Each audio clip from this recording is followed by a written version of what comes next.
وقتی فرسید بیت فاجی و بیت انیا کی اورشلیم نزدیکی کوه زیتون دامن سرنه بید، عیسی دوتا جخو شاگردن اوسه کوده و اوشنه بفرماسته بیشید او دهاتی که شیمی جلون نهه حتی تا بدرون شدی ایتا کر اولاغ دینی دی که دوسته نه و هیچ کس تاسه اون سر سوار نبسته اون لفند وا کنید و باورید. اگر شما را واورسیدی چرا اتو کنیدی بگید امی سرور انا لازم داره و زود اون شما را پسدی.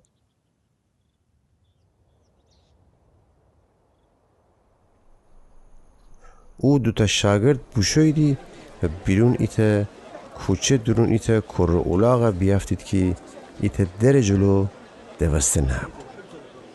پس اون لفند واکو دیدی. اون موقع بعضی جا اوشنی که اوی عیسی بید و ورسیدی چرا کر اولاغ واکودن دریدی؟ او دوتا تو که عیسی اوشنه بفرماسته بود جواب بدهیدی. پس وحش دیدی که بیشید. پس اون کر اولاغ باور دیدی عیسی ورجه و اوشن لیباسان توده دی اون سر و عیسی اون سواره بست. خیلی مردم هم خوشن لیباسان را سر و شدیدی و ایتا ادیم ولکو شاخیانی که مزرعیان جا و بید را سر بنیدی.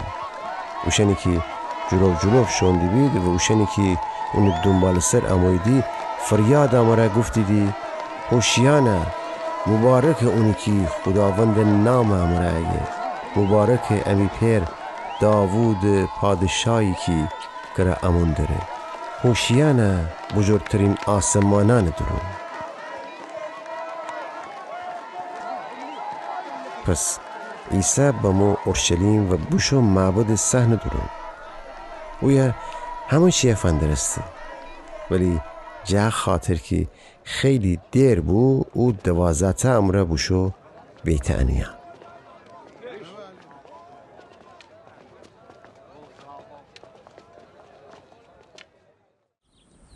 فردر روز زیر بیت انیا بیرون شون موقع عیسی ویشته کد جدور ایتا انجیل داره بیده که ولک دشتی. پس بوشو جلو که بیدنه میوه داره یا نه.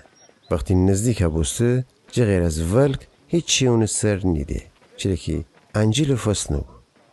هنه وسی او داره بگفته بابا که ده هی وقت هی کستی میوه نخوره. اون شاگردن انا بشنوستی دی.